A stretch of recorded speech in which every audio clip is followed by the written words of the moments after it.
Welcome to our channel. Today we how to activate brand experiments in VWO, full guide step by step clearly.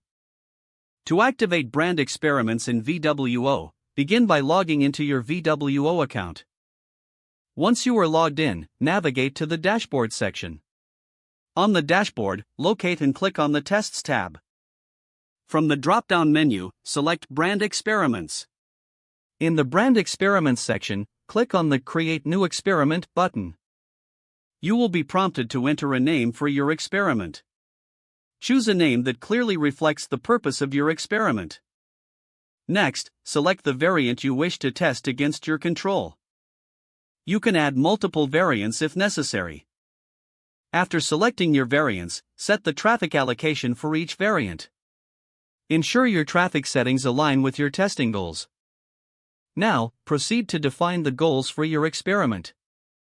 Goals can include metrics like conversion rate, time on page, or specific actions taken. After setting your goals, choose the audience segment you wish to target.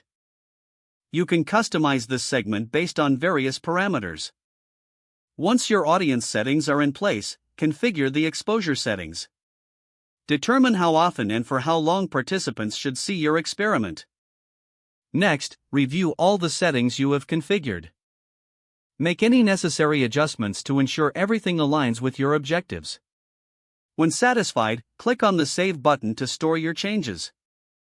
Now, to launch your experiment, click on the Start Experiment button. A confirmation prompt may appear. Confirm your action to proceed. Your brand experiment is now live and collecting data.